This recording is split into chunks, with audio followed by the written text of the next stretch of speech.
I will invite our leader of speaker this afternoon, Ms. Indira Sujiwan Ali. And we're very grateful to have her here with us and that she accepted our invitation.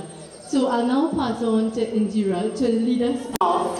And this is not really the typical panel discussion. We don't want you all to listen to us only. So Indira said she's welcome to comments and questions as she goes along. So do indicate if you want to share something with us. And in terms of time, we're going to aim to run till about 3:45. Right, so we have enough time to ventilate issues as we try to chart the way forward around the economy. So I'll pass on to Indira. Good afternoon. Good afternoon. You all had too much lunch? Yeah, thank you. Let me start off by thanking the MSJ for inviting me to share some thoughts with you on the economy. Rosa said thanks. She thanked me for accepting, but it's kind of hard when David asks you and then it followed up by Rosa to say no. So I don't know that I had much of a choice.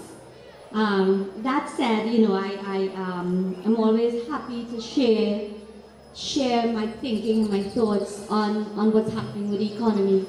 I want to start off by saying, and I've been saying this for a while now, and I want to repeat it. I am now very, very convinced that neither the former, nor the current government of Trinidad and Tobago really understand what needs to be done in order to move us from a dependency-driven economy to an economy where the power really lies with the people, where the people really have the opportunities to be able and the tools to look after themselves. And that is a major dilemma that we find ourselves in, because we vote a government into office and they read a budget and they tell us they're going to spend $63 billion. And they spend it. And 5 years goes by, and if we take the last government, they would have spent close to $300 billion. We can even start to conceptualize that amount of money. That's a lot of money. And the question really is, where are we as a country? Are we better off? Is this economy generating jobs for your children? Is it? It really is not, because it is about this dependency model where the state thinks that it is the state's job to generate sub-level employment for you and for your children. Whether it is through CPEP and URP for unskilled individuals, or whether it is OJT for university graduates. And when you have an economy where more than 50% of that $63 billion and more than half of that is close to about $34 billion is used in order to create employment that is not sustainable, we're in trouble. We are in real trouble as a country, because when that money is no longer there, what happens? What will happen to the over 100,000 individuals who are employed in CPEP and URP? What will happen to the thousands of graduates who are currently employed in make-work programs by the government? And in fact, we're already seeing the signs of this. A new administration is taken over. They tell us the budget is even larger than last year, which was close to a little bit over $60 billion. And yet, we're already hearing about people being laid off, particularly young, qualified people being laid off. I have been approached by quite a number of young people who have been working now for over 3 years in short-term contract employment, and they're now out of a job. So it wasn't that they were given a 3-month job just before the election. It is that they were put on short-term contracts for over a period of 3 years, and they're now out of a job. And whether that is because government no longer has the money to be able to pay them, or, but it is definitely a reality that the sectors in our economy, like tourism and manufacturing and all of these sectors, are not generating the jobs that we need. So there's grave cause for concern. And as I said, I don't just want to be talking, okay? I want you to engage with me. So please, feel free, put your hand up and, you know, join in the conversation. And this gentleman wants to do it even now. When we talk about sustainable employment, what are the rules that you think the government could create for? You always hear about sustainable jobs and income. How is that possible in an environment like this? But what we mean by sustainable jobs is that you have the productive sectors. We're talking about tourism, agriculture, manufacturing, and the creative industries. We talk about growing, what you need to be doing is growing those sectors so that the jobs are being generated from these places. And that is what is not happening. And I'm going to, as I go into my discussion, I'm going to provide you with the information to show you what is happening. Okay? Now this is an economy that, as we all know, is heavily dependent on oil and gas. If the oil and gas sector starts to contract, then the entire economy contracts. So it is not therefore surprising that given the fall in the price of oil, given the falls that we are seeing in the price of gas, given the fall in the prices of all petrochemical products, that we are seeing the entire economy contracting. Now we talk about needing the economy to be competitive. What does this mean? The economy must be competitive. We have an institution called the World Bank, and what it does every year, it ranks country in terms of how competitive we are. And your competitiveness is really about how your country is able to produce goods and services that are either cheaper than the rest of the world or of a high enough quality that people are prepared to pay a higher price for it. And you have growth in that. That is happening on an ongoing basis. Competitiveness is when you have your institutions, like your government bureaucracy, your financial services, when it's all working towards the development and growth of your country. In Trinidad and Tobago, we're kind of stuck in a rut. Out of 144 countries, our ranking has really been in the area of 90, 89. In fact, in 2014, 2015, we were 89 and we're still there. So we're kind of stuck and we're not moving anywhere in terms of our competitiveness. And what is interesting is when you analyze this report, it talks about the major things that's causing us not to move forward. And these are the issues. One, poor work ethics. Poor work ethics. What does that mean? It means that we as a people, when we go to work, we're not giving a fair day's work for a fair day's pay. That's what it means. So that how much we are producing is below what we should be producing. And we all have to take responsibility for this. In the same way that a government needs to take responsibility when you say to people that what I'm offering you is programs like CPEP and URP, not a short-term programs where you work and we train you so that you could go into sustainable employment, but where these things become career opportunities, where people don't see this as something they do for 6 months, but they see it as something that they do for a very long time. And if you talk to people in like the manufacturing sector, they will tell you that once people work in programs like CPEP and URP, they don't want to work in any other sectors. They do not, because they're not going into agriculture. They're not going to work from 6 a.m. to 6 p.m. in breakback work when they can work from 6 a.m. to 10 a.m. holding 2 pieces of screen on the side of the road. That's a reality, and we have to confront that as a country, and we have to find a solution, and we have to fix it. Another issue is your corruption, and I think we kind of well understand that. Yeah? That is something we need to weed out in this society. Inefficient government bureaucracy. So we have more and more larger and larger government, but inefficient government.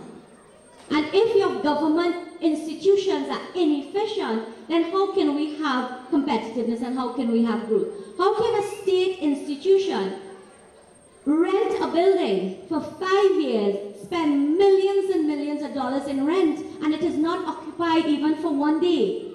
Something is wrong. That is a combination of the corruption and the inefficient government bureaucracy at work. Things I'll keep going on this. All right, good. Another area is the area of crime and theft. Let me just finish this and then I'll take you. Crime and theft, and we know the situation with crime. And crime has a negative impact on business because people are not inclined to make investment if the crime level is high. Your cost of doing business goes up because now you have to spend money on security, on the length of time you can open your business is restricted. All of these things cost money, and it impacts on the cost that we produce our goods and services at. And the last issue is the issue of access to financing. It is not that we don't have money. The banking sector has a whole lot of money sitting on it. But those who want to borrow for investment can't access it because they don't have a piece of land to mortgage in order to borrow the money in order to make the investment. And that is an area that we need to address. So that the order of these things changes over the years, but basically these 5 issues that I have spoken about are the issues that really hamper our growth as a country. And I think we all know that and we all understand that probably that is one of the reasons why we have seen the emergence of an MSJ, because you recognize that this is what's happening and that there is a need for change. And this gentleman wants to say something. Your present afternoon. You know, we continue to hear about putting it straight, workers not producing a number of things that we're not producing. And I'm not now dealing with what is dealt with just now in terms of seat government. We continue to hear the chamber from those and these people saying those things. But my question to that, who is responsible for production in the plants? Am I the worker responsible for that production in the plant? Or is it management that is responsible to set its production targets? And when it is set, is it not met? Or if it is not met, why something is not done about it? And continue to bring in the productive workers in those sections. And they're not looking at themselves when you're setting out the targets. It's easy to blame the worker. Okay, somebody over there wants to make an input. Yes, go ahead. My concern is the banking system. It is very difficult for a poor man who is trying to open an account in the bank lately to have access for an account to be opened. That is a problem for the black man and the poor man who is trying to make something of his life. And it worries me a lot to know that we go to the bank, try to access an account whereby we could at least secure something for our later days, and we are being deprived because of the amount of implementation that have been made to get a simple account open to save your own money. Sure, can I just respond to that quickly though, because I don't know that the bank really is the place you want to put your money to save, because the interest you're getting is less than 1% or less than half of 1%. So it really is not a place at this point in time that is offering you credit union. Exactly. Credit union is possibly the better place for you to think about, because you're buying shares into the credit union. The interest rate is a lot more attractive in terms of if you have to access a loan, borrow money. It is a better place to be.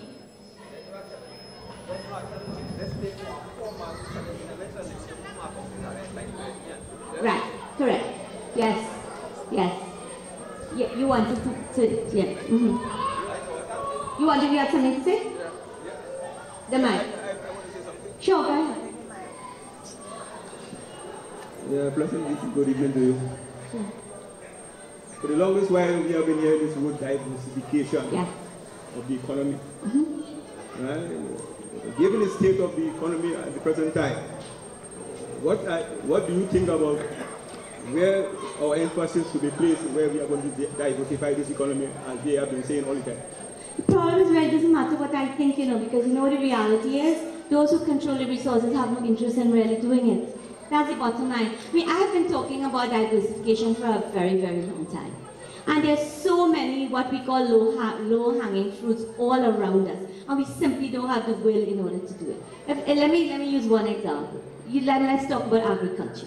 Okay? We import currently $4 billion in food. You know how much foreign exchange we need in order to do that? Go in the grocery right now and look at the grocery. Go at the vegetable lane and look at the way in which foreign fruits and vegetables are simply replacing local fruits and vegetables. It is amazing the extent to which that is happening. Where is the pomsite and the oranges and the Portugals and the popo? It's not there. But you've seen all kind of very interesting what is it? GMOs in terms of genetically modified imported fruits that are on the shelves for us to buy, and we are going and buying it. And what we're not doing is focusing in a meaningful way in agriculture. But we can't simply say agriculture, put some money in a ministry and expect that it will happen. It can't happen. We have to find out which of the products in agriculture can we produce for exports. I'll come to you in a minute. I just want to respond to him. Which should we be producing primarily for local consumption? And which should we be moving just from production to added value in terms of processing? All of these things are decisions that we need to make.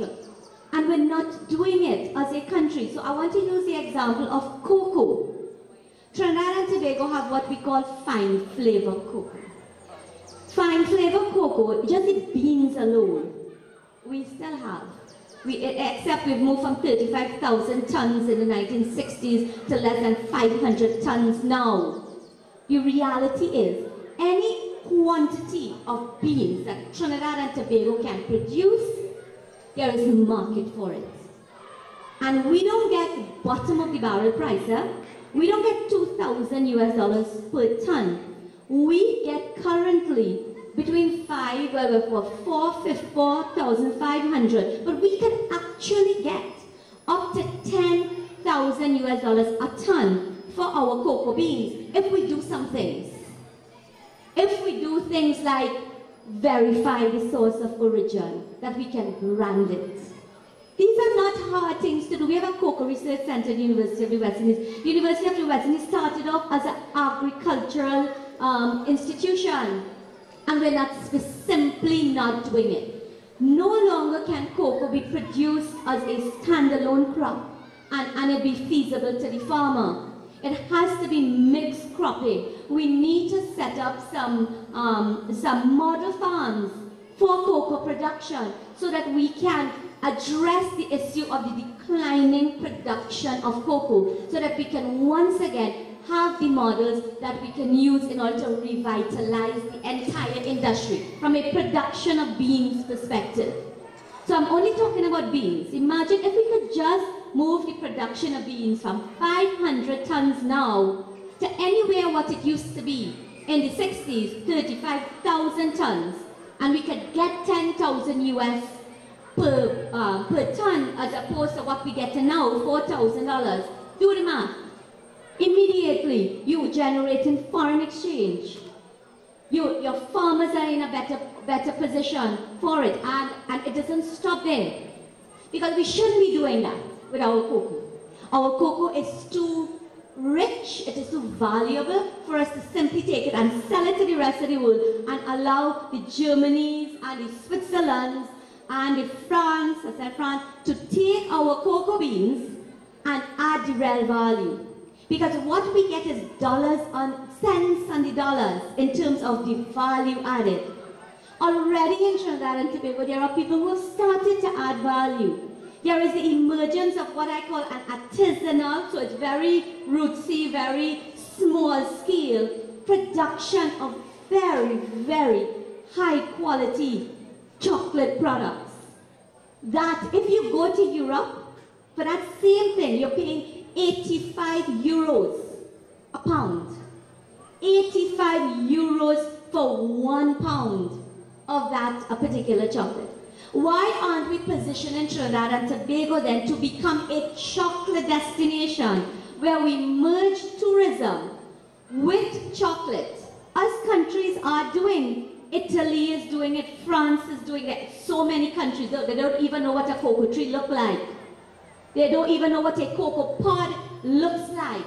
But they are inviting us actually to come and experience cocoa from bean to bar. There are so many sectors we can merge it into. In cosmetic industry we can merge it into. We have so many spas that have evolved in Trinidad and Tobago. We have the opportunity to merge our chocolate, because it's high in antioxidant, it is high in health value, to merge it into that sector. We have the opportunity to merge it into our entertainment sector. And I'm only giving you one example. You asked me about the issue of diversification, but it has to be a priority. If you read the government's position with respect to cocoa, it only talks about the exportation of beans. That is as far as the thinking can go. That is why I started off by saying I'm of the firm view that they don't know what to do. They don't know what to do. And they don't bring the kind of people who know what to do it. Because it's a project that I started under the center that I headed, and I wrote to the cocoa company asking them to be the secretariat for the organization of a cocoa cluster, so that we can develop it into a chocolate destination. And I was written back by the gentleman who heads it, who said to me, well, you know, it would be a conflict of interest because I really developing a strategy for the sector at this point in time. So it is about people holding position, believing the thing belongs to them, not wanting to work together and collaborate with the very people who are directly involved in the sector. And therefore we end up going nowhere very quickly. Another suggestion, same with agriculture. Why do we look at it in this broad sense? We have peppers, again our peppers, any amount of peppers we produce, there is export market for it. But we can't give it away. But we need to do things with it. We need to decide what kind of volumes we need to produce. We need to decide whether we're producing it in order to service a value-adding sector. I see my friend stand up and looking at me very strongly there. I'll let you talk about sheep and goat. Yeah. And my suggestion to a Minister of Agriculture would be, you can't do everything immediately. So take this year and take your fiscal year that you have and say, this is the year of peppers, and add maybe 2 more if you have enough resources to do it. And attack the problem that are facing the farmers that are growing peppers.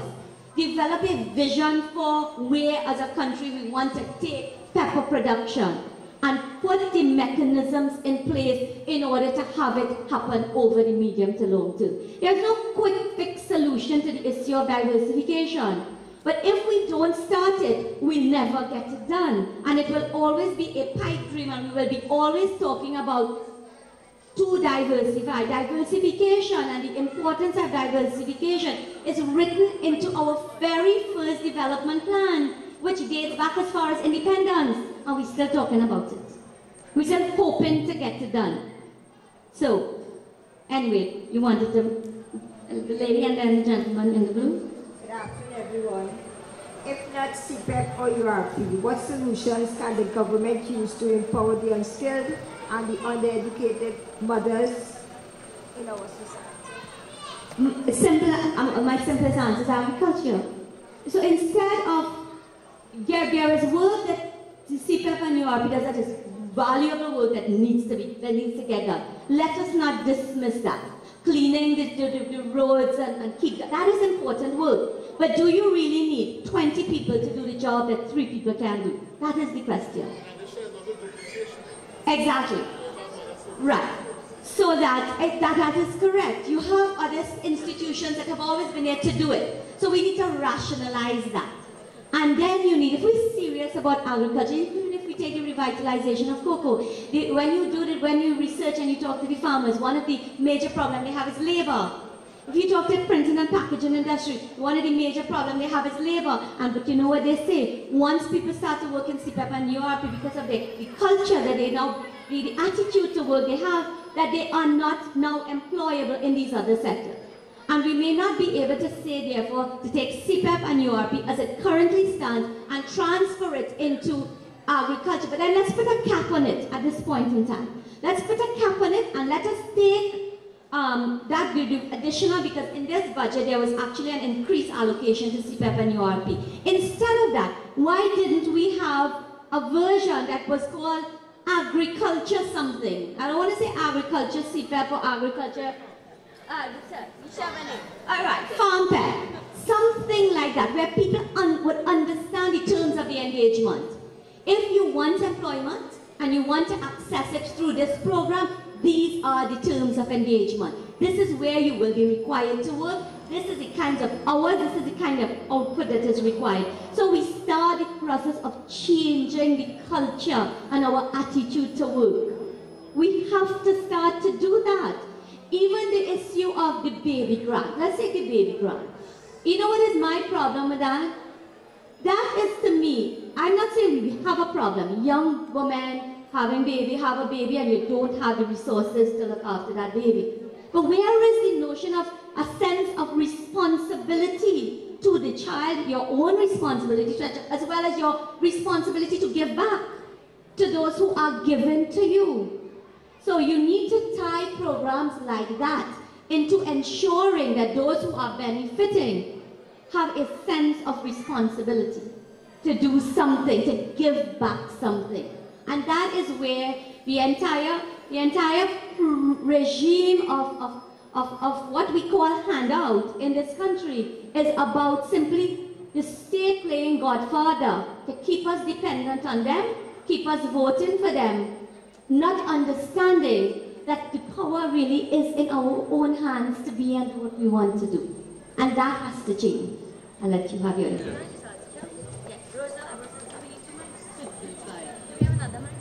I am jumping in front of you, yes, but I just want to add something on the question. I'll be brief, don't worry.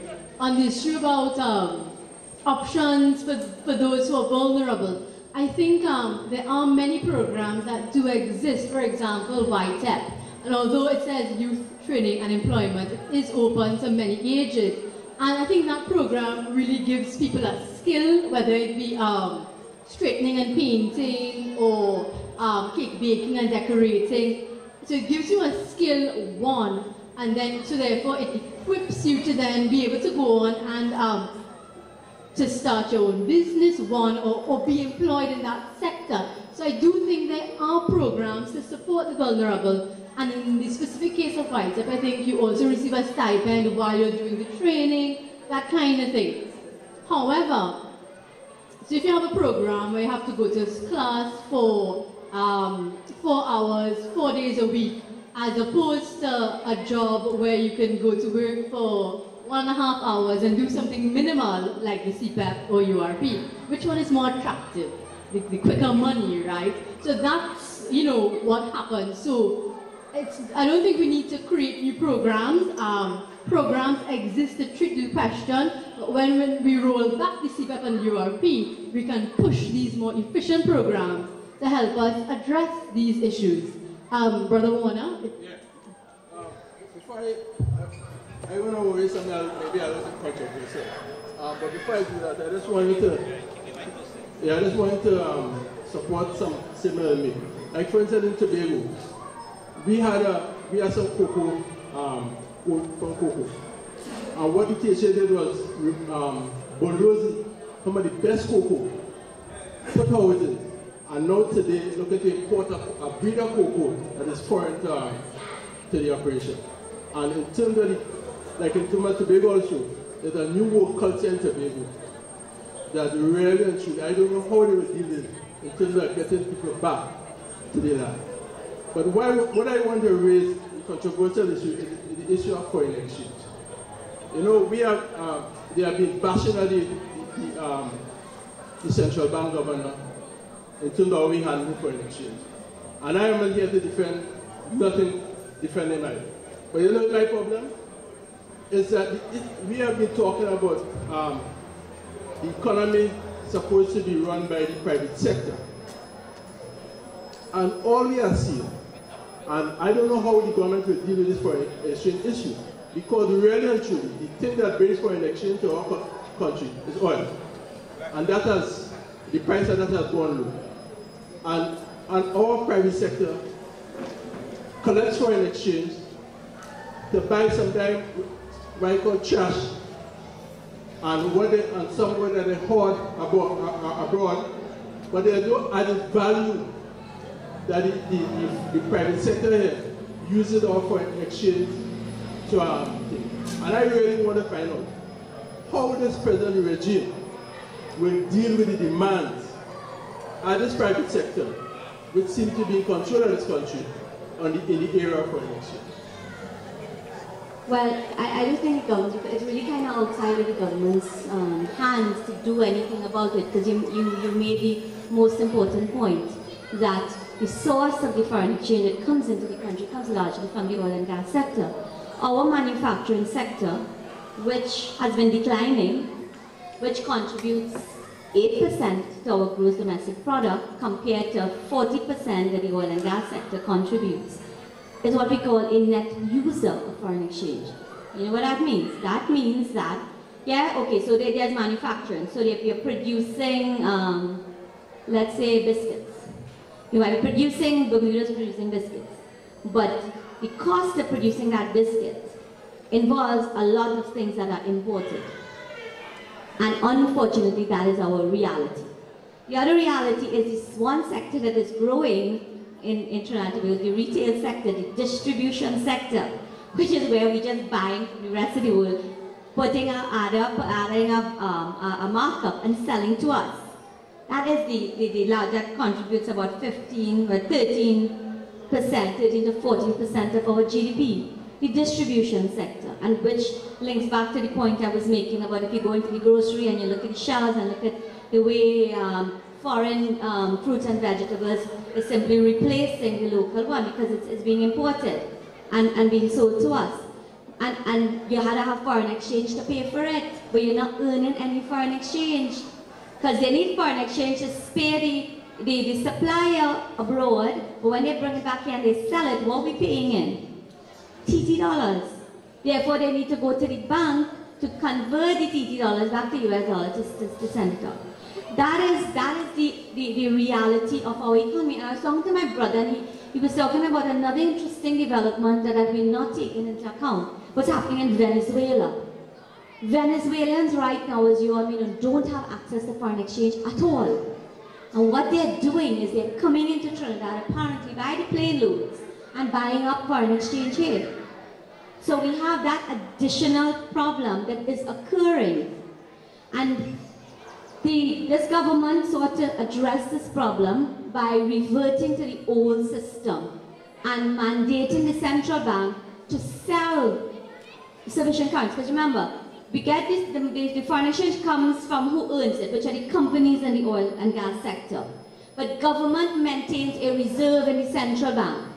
So we have what is called a foreign exchange reserve, which is about 11 billion US dollars that is housed in the central bank. And the central bank uses that money in order to maintain the value of the exchange rate, how much TT to US currency. So if they feel that the value of the TT currency is dropping too low relative to the US dollar, they will sell. It means that demand is higher than supply, they will sell US dollars onto the market. So the Minister of Finance mandated the central bank to not just revert to the old system, but to also put in sufficient foreign exchange in the problem to clear the backlog. But the backlog can't be cleared because it's done, and still no, go to the bank and try to get foreign exchange, and it's an individual. You're lucky if you could get a few $100s. That is the reality, and it is a reality that is only going to worsen. which brings us back to the imperative for diversifying the economy. Imagine if even half of the food import bill could be converted into local production. We would be saving the country furniture, we'd be generating employment, we'd be feeding ourselves, we'd be doing so many things. But one has to have a vision for it, and the vision has to be backed up by a strategy, by a plan, and by the will to implement it. And if we don't have that, then we really not. And if we consider, the conversation is going really good. I have, data. I could tell you about what's happening or where the future of the oil and gas sector is. If you have an interest, what the demand trends are, what the supply trends are, all of the things I will tell you is to summarize it and conclude for you that it ain't going to get better no time soon. There is nothing to indicate that the price of oil or the price of gas is going to recover in the next couple of years. It means, companies in the oil and gas sector are being advised to stop exploration for new finds and to engage in exploitation of their existing fields, to become more efficient, to introduce new technology in bringing up the existing oil and gas at cheaper costs, to become leaner organizations. BP, Trinidad and Tobago, it's very interesting if you look at the range of ads they have on the television. Have you all been seeing it? Yes? Talking about how committed they are to Trinidad and Tobago, how much value they're adding. They have already had a first round of layoffs where they offered VSEP. And they are about to have a second round of layoffs. And this time, people ain't getting no VSEP. So that at the end of the day, companies are loyal to their bottom line. They are not loyal to diversifying an economy. They engage in social corporate responsibility, but that is a little pittance that they kind of throw at projects in order to have a good reputation. And we can't fault them for that. Huh? They are doing what they are in the business of doing. It is for our governments that have really gotten so much money because of this oil and gas sector, which should have done better for us and which has not done better for us. And from what I am seeing in the current lot, there is little hope that better will come. Because how can you tell me your priority number one in a situation where your country, your major source of revenue is declining, you have a real deficit of $21 billion on your budget, you're looking at selling off your assets, your country's assets, in order to meet recurrent expenditure, and you're telling me that your number one priority is a rapid rail. Is it really the time for that kind of consideration? I don't have the answer to that, and I'm not saying the answer is no, but I'm saying, are we at a time when we need to be simply saying rapid rail, or we need to come back as a people and start to look at what the real problem is, and maybe find more creative solutions? And we have to give credit now to the former government, because they started a process of decentralization, which is very much needed. The movement of was it the licensing office to Carney, and the potential in terms of that. But that is only scratching the surface in terms of what needs to be done when we talk about decentralization. Because that is what is required, a rapid rail system. At the very least, we're talking about hundreds of millions of dollars that we will be borrowing in order to put it in place. We're talking about the maintenance costs of that. We're talking about the fact that currently in Trinidad and Tobago, we don't have the expertise to be able to manage manage that kind of infrastructure, which means for a long time we are going to be dependent on importing the managerial capacity and the maintenance capacity to keep it going. We're talking about a system that's going to be highly subsidized. We currently subsidize the flight from Trinidad and Tobago. That can't change. We currently subsidize the fast ferry from Trinidad to Tobago. We currently subsidize the water taxi. And I understand every time somebody sits in a water taxi, taxpayers are paying $1,000. That's the level of the subsidy. So if it comes back to, should that be a priority at this point in time? Or should we be using that money to diversify the economy so that we could be creating jobs, generating revenues, and allowing people to be working, you know, in all over the country rather than all roads leading only into Port of Spain? And this gentleman had the mic. Yes, good day all. To me, well, I'm sure everybody will agree also that it's the same cases we've been seeing for the past so much years in government, out of government, same ideas they come out with, just playing musical chairs. No real change in management at all. You understand? I don't see anything changing soon, definitely not. I don't PNM, UNC, same thing, musical chairs scenario. You understand? So, and really, no real policy was developed over the last 10 years here at all. More than 10 years. I would go back to about 20. Well, good. 20 years. No new policies and issues at all. So again, the same people, same ideas, no new issues at all to do with issues. So no change unless, as Mr. Allen talked earlier on about getting with the revolutionary thinking and we're going forward. So that is one issue. The next issue is that you put some World Bank percentage where we had some 89 out of 100 something.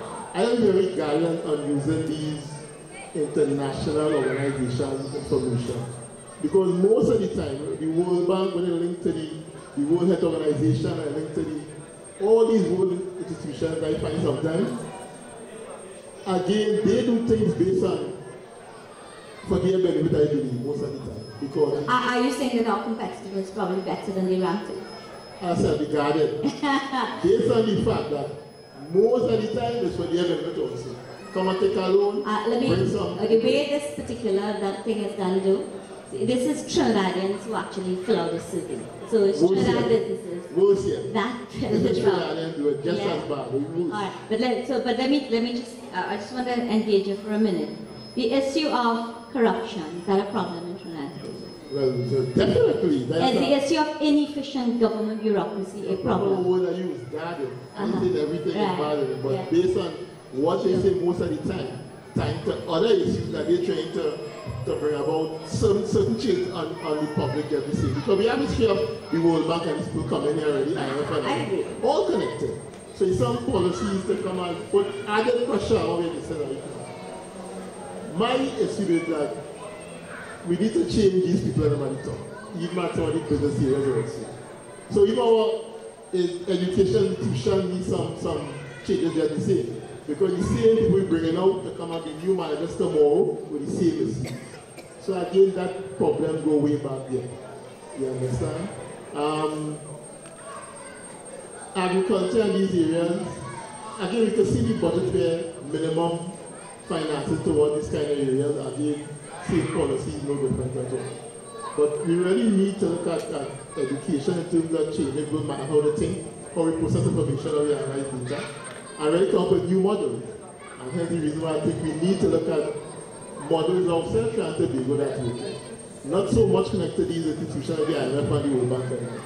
I mean, we have Couva here today, good example. How they have managed on all these pressures on how much here. And I mean, today they come in and fighting the way out. So as the MLJ theory in terms of the Second Republic, we need to really focus a bit more on that. I am really kind of fed up on hearing the same issues, year go, year come, and what do? We talk about sustainable development, which I think, personally, I think the word sustainable development really have no meaning. You understand? Because people need to work, they need to get things to do and live.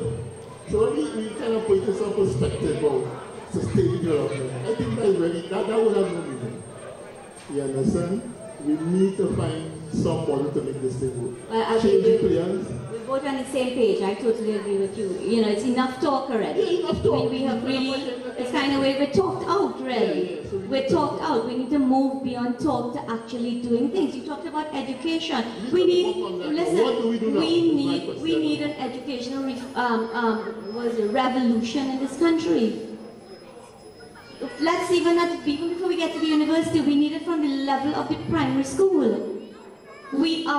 You know, crime is a problem in this country, but crime, a major cause of the problem with crime is the issue of the failure of the education system, and we need to change it.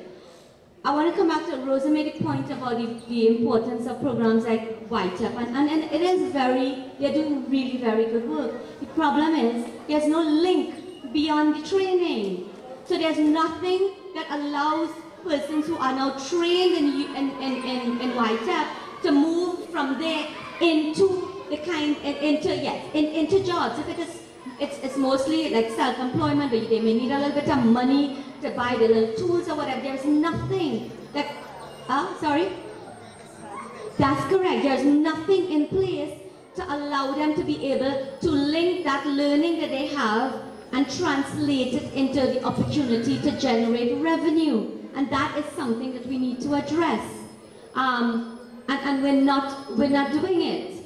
So, there was that kind of went through my head. Okay, it'll come back, but yes. Yeah. As you just said that in terms of so transitioning the White Up graduates into entrepreneurs, and I think the institutions exist because there's NEDCO, right? So, but the point is there's an institution in place that should provide those services. So I don't think it's rocket science to not merge, but connect. So perhaps the one of the closing sessions of the White Up session could be a session with one of these institutions like NEDCO, IBIS, make the connection for them. So we don't have to reinvent the wheel. We just need to connect the dots and make what we have work for us. And you're very correct. We need to move away from operating in silos, which is what is happening. We may have 10 institutions funded by taxpayers to support entrepreneurship in this country, but you don't have them working cohesively. They don't work together. Everybody on a different head, and at the end of the day, we're achieving very little. And now remember the point I wanted to make. But as a country, as a people, we don't value anything except the doctors and the lawyers and the engineers. And but we need to therefore, and that's why it's about nation building, you know. It's about starting from basic and rebuilding a nation. What do we hear after SCA? What do we hear? What is the headline? Who placed in the first 100 or 200? It's 18,000 students that sit the SCA exam. And we only celebrate 100 or 200. What of the 17,800? What of the more than 50% that fail the exam downright but are simply placed in a school? What about the 2/3, 70% that the system is failing? We don't hear about them. And we do this, correct, at the same thing at CAVE. We celebrate the few hundreds that are getting these scholarships, but we don't talk about the 2/3 that dropped out in the high school and what has happened to them. Crime, yeah?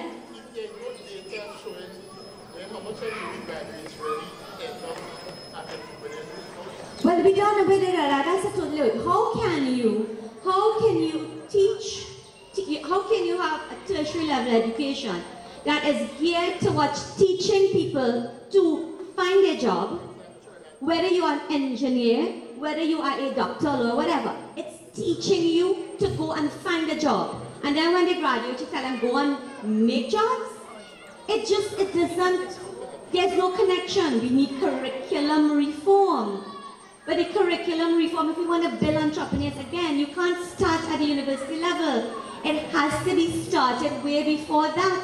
In countries the United States, they do it from in high school. Children are given the opportunity to be able to start a little business, to run the little business and see how it operates. So you build these things into your curriculum so that you are teaching young people how to think critically. You know, I talk about my son all the time. I'm a mother who have a 10-year-old son. And the education system is failing him. It's failing him. His principal and teachers were ready to have him tested for everything, every disorder under the sun. You know, AA, whatever, and dyslexia and whatever. I was ready to have him tested myself. Because if the teachers are saying so and the principal is saying so, it must be my son. It must be that something is wrong with him. And I traveled and I brought my son back a Lego. That was 3 years in advance of his age, and I gave it to him and I went to bed. And 3 hours later I was woken up by my son, who had constructed, could barely read there because he really liked to read, had constructed this spacecraft. And I'm like, something can't be wrong. You can't have attention deficit if you sit down for 3 hours and build this thing. And you really can't even read, but you were able to construct it. So there's nothing wrong with you. There's something wrong with the system. And we are not, what's the word, agitating sufficiently to change that. And it is really failing our boys. It is failing our boys. Because I have 2 daughters before him and they're real easy. They had no problem doing the cramming. They had no problem, you know, they're fine. But ask me to get my boy to sit down and do homework when he come home. It's not happening. He kicking ball right through my house. And if I take away the football, he'd go find a tennis ball and that's the football. And if I take away the tennis ball, that's what he would do in the classroom. So when he's penalized and the teacher take away the toy he bring to school, he gonna take the pen and pencil and make it into a toy and he happy like happy. It's the system is failing these children. My son deconstructs all the Lego and then takes it and he'll go and see a movie and see vehicle and come back and find the pieces and reconstruct it. That is the kind of people that we, but you know what the education system is doing? It is destroying the creativity of our young people, particularly our young men. It is not giving them the opportunity to be problem solvers.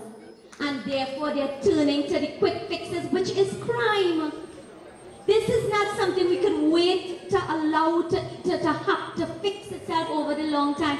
This is an imperative that we need. And I'm saying, calling on the MSG and calling on David and calling on Rose, this is something we need to take on now. Because we have lost at least 2 generations and we will lose another one if we don't fix it. If we don't fix it now. So I agree with you, the time to talk is over. The time for action is now. Yes?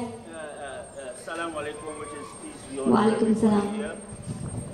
Who would like to be called ladies or gentlemen? Can you use the microphone? Who would like to be called ladies or gentlemen? It's my privilege to say that. Before I say anything, I want to offer a little prayer. A'udhu billahi minash shaitanir rajim. Bismillahir rahmanir rahim. Alhamdulillahi rabbil alamin arrahmanir rahim maliki yawmiddin. Iyyaka na'budu wa iyyaka nasta'in ihdinas siratal mustaqim. Siratal ladzina an'amta 'alaihim ghayril maghdubi 'alaihim waladdallin. Amen. What I said here is in Arabic and I will say it in English. What I said is in the name of Almighty God, most gracious, most merciful. Praise be to Almighty God, the cherisher and sustainer of the world, most gracious, most merciful, master of the day of judgment. The alone do we worship and I need beseech. Show us the straight way the way of those in whom thou hast bestowed no grace, those whose portion is not lot and who goes not astray. Tomorrow, if God spare my life, the 16th of November, I'll be 74 years old.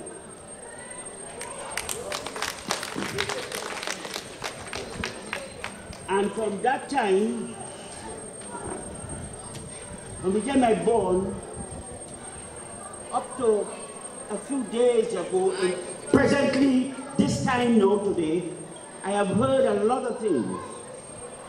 And some of the things that has enlightened me is since I came here, and I heard from Brother Hakim about a week or two. And as I came here, it enlightened me that some of the things that I'm hearing that they want to implement in the system, I have never yet heard no government talk about that. Number one, you spoke about the CPEP. I do industrial art in Canada. And when I go for a job, they don't say how much they give me.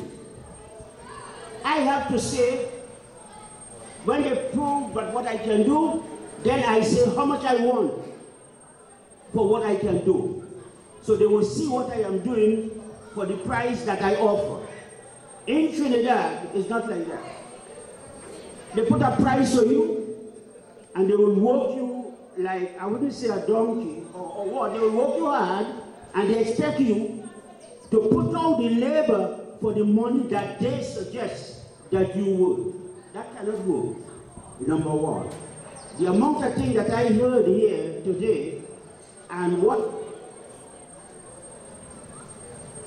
the leader of the MSJ and his assistant have spoken, it has filled my heart that I have never heard things that they want to bring to the government as where they want to bring now. And when you said that the present government and all the government that they had before never implement some of the things to make our country better, if we implement the system that I heard that the MSJ is saying, if we implement those systems as quick as possible, this government or any government to come, they will never be able to do anything better.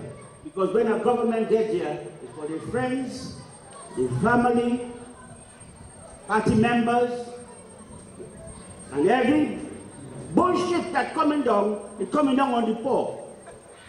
MSJ say this must stop. Everything must come equally. Let everybody have an equal plate of food. If we could share to one another, we always benefit out of that. And what we're lacking in this country, most of the old people that used to be praying for the country to go good, a lot of them died.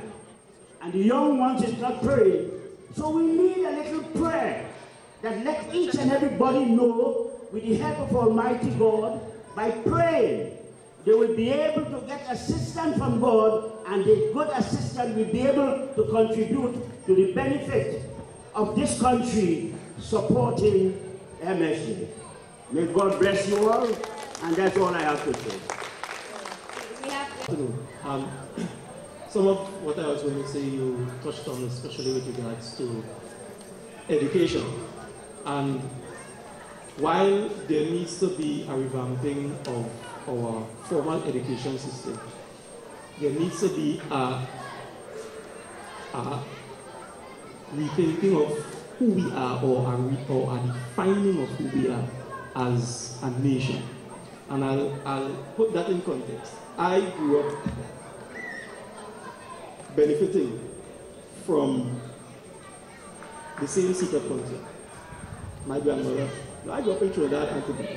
So my grandmother would finish work like about 10 o'clock. Yeah. She had 2 other businesses running. Right? She would go, either she pump cocoa and sell that, or dry fish and sell that. So that is how I grew up as somebody benefiting from that. I grew up in a fishing village in Tobago, right? So a man finished, he tasked, brush cutting the side of the road, finish that early, jump on the boat, go and get some fish, right? That is something that has been allowed to manifest over the years. And people talking about the secret culture, that's just a new name for it. It was the Jew culture, the Arabic culture. I mean, at the end of the day, we have fashioned our society from that. There are people who might not want to admit it, but we were beneficiaries of that system.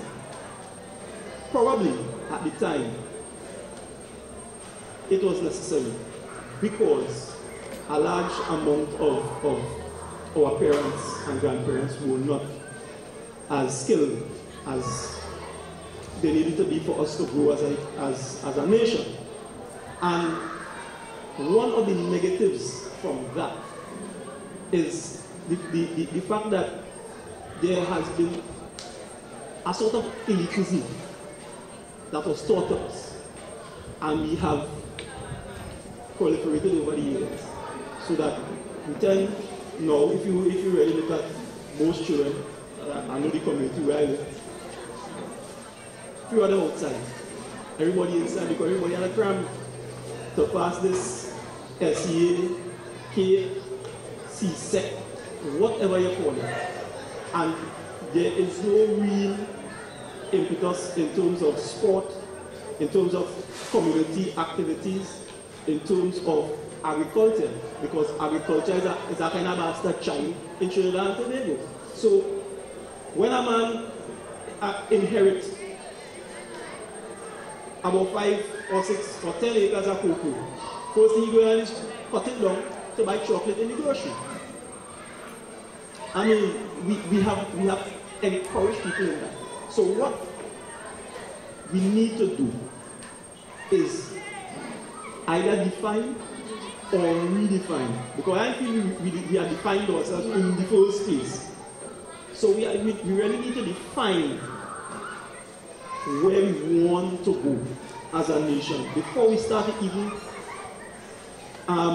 touch on that vital aspect of what we call diversification, because we have been trained from children to go to school, learn well, to go and get a government work.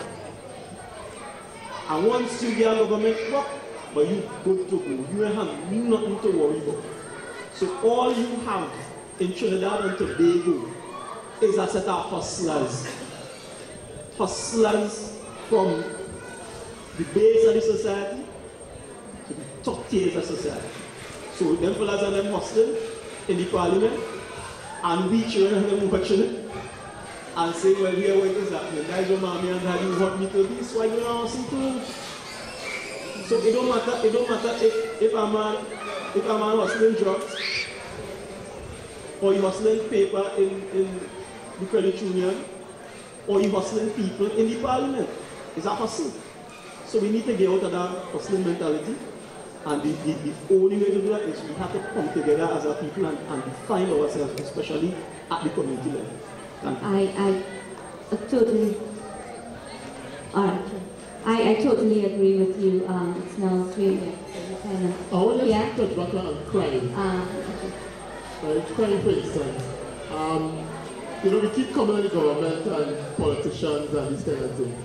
But we also need to dig a little deeper on some of the roots and causes. And somehow it always seems to end up on apart, well, in addition to us, some of these businesses that operate Trinidad, Caribbean level and international level.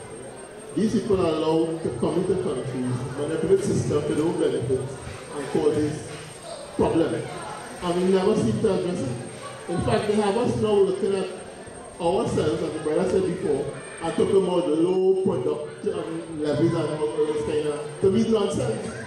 Because when you look at some of the collective bargaining agreements and things, very poor, non-existent. But we want to question now about locals and our productivity level. And tell you, I said we need to be careful how we look at some international information, because someone is not accurate. But we need to wrap up, but the gentleman in the back has his hand up, so I want to give him the opportunity. And it will be the last, and then I will just wrap up, yeah? Good evening everyone. It's just an idea, excuse my voice. It's just an idea I wanted to throw to the MSG. All right. What happened is We may have a lot of members here on the ground that may have land at their disposal. All right, we're talking about economics and so on. That we may have some land at our disposal. That the same CPEP idea, we can have the agriculture sort of mentality. Those individuals who have that land just sitting here, we can get members to utilize that land using the force of the CPEP, people who want to call it that, to plant the land up using the same ideas of the cocoa and the coffee, so that we can start utilizing from the industry. We can be a base to say, well, okay, we are now making something happen. We are showing, how you say, we are walking the walk. Okay, so we can start something, we can start a precedent in some form of the other. Well, that's something for the energy sitting to know. I want to wrap up by coming back, and I think you really kind of pull it all together in terms of, because as I said earlier, the task at hand really is about nation building. It's about building and determining who we want to, what kind of people we want to be. Really finding what are the outcomes we want from our institutions. And if we take the education system, we need to ask ourselves, what really do we want a child graduating out of primary school? What kind of human being? Not just what qualification, what kind of human being do we want to graduate, yeah? And that if we answer that question, that will then tell us what needs to be taught in the classroom. Because without that, we really spin it up in mud. And that same kind of thinking has to go beyond that. It's about what we value as a society. We have to break the mold that others impose on us, as this gentleman here is saying, in terms of what we value, what are the kinds of skills we value. And we need to redetermine and reshape that. Another major thing for me is the whole issue of power. You know, we say we have power once every 5. We have none. Not even in that 1 5 years do we have power. I've been thinking about this. We may have a vote, but we don't have power. Yeah? We don't. And we need to find a way to take, well, I don't know to bring it back, because I don't know that since independence we've ever had it. We've never had it. Our Constitution does not give it to us. Our Constitution gives power to the 41 people we put in a parliament. And then we have no recourse to holding them to account on anything. Not how they conduct themselves in the parliament and what our young people are saying, not how they manage the country and how they spend the money, how they misspend the money. Then we the people have no power. That is the reality. And I don't know that I sit here with the answer, but the answer definitely has to come from we the people. Because it's not going to come from programs like the whole range that we have in Trinidad and Tobago. These are programs that countries put in place when things bad. In Trinidad and Tobago, we have the reverse model. We put them in place when things good. When we have plenty money coming from oil and gas, when we should use it. Take it from the oil and gas, pump it into the agriculture, pump it into the creative industry, pump it into the other productive sectors. Align that with the education curriculum in terms of what we're producing so that there is jobs for people when they come out. Instead of doing that, we simply used it in order to keep the people powerless and dependent. And that is where we have to go back. So no talk about, you know, who contributed to GDP or who doing what matters, unless we go back to the basic of really building a nation on the basis that we want. Not on the basis of what somebody tells us we should do, but what we want and where our value sets are. But then we really have lost a lot of our values and our morality and our moorings. How do we go back to that? These are the kinds of questions that we need to answer. So maybe MSJ may want to host some kind of conversation on that, where you can actually move from talk to actually doing something to change and to get power in our hands. Thank you all very much for listening and sharing with me. It has been as educational to me as I hope whatever I had to say helped you in some way. And again, I thank the MSG for having this time with you. I invite you to keep clapping, because I really think we need to congratulate ourselves. Thank you to Indira and thank you to all of you. I think everyone was really into this. We had a fantastic lunch, and I think we had a fantastic session that gave us a lot of food for thought. So I think we did very well this afternoon. I want to just point out two things, because while this was an individual session, it's connected to what we did this morning. We spoke here about nation building and reforming the education system so that we can be equipped with the skills that we need to reform our economy. And that it links so perfectly with what our theme for the day is, reimagining the future, as we work towards really making the Second Republic a real thing. So what we've done here this afternoon is connected to our task here today. And in Indira's closing words, she spoke about transforming the relations of power, that power ought not to only lie with the handful of people that sit in the parliament, but power has to lie with each one of us. And that's exactly what is stated in the MSJ governance policy, which each of you received in your folder. So again, everything is just connected beautifully and perfectly. So our challenge now is not to leave here and say we had a fantastic session, but to use this as just one step in that long process to really reimagine the future and make the Second Republic alive. Thank you.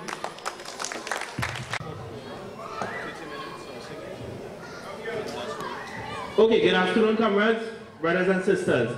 Can we give both Sister Rosamie and of course Sister Indira Sejuanali another big round of applause?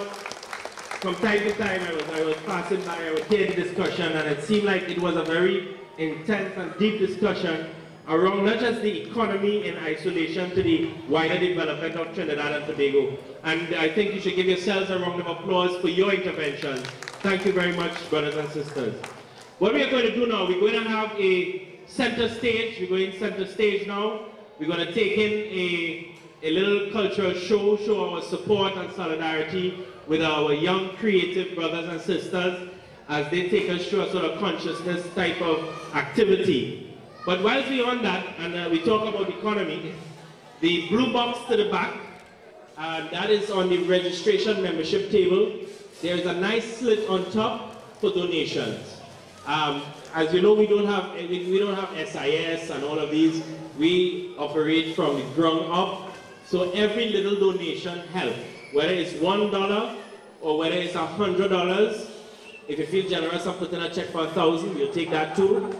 But we're taking any donations brothers and sisters can contribute to the party. It's on a box to the back. But in the meantime, just give us 5 minutes and we're going to go center stage to take in a little bit of an evening of creativity, artistic creativity, with some brothers and sisters who will entertain us for the rest of the afternoon. I think it's a good way to end a very intense day here at the Special Congress. Let's give ourselves a round of applause. And thank you very much, Sister Indira Sejuanali, always willing to come and share her knowledge with us and to engage in a nice dialogue and discussion around the economy. Sister Rosamie Whittier, a young member of our executive team, also facilitating this discussion. So let us give them a really big round of applause to express our appreciation and gratitude. Thank you. All right, so let us go center stage, but if you want, before we come center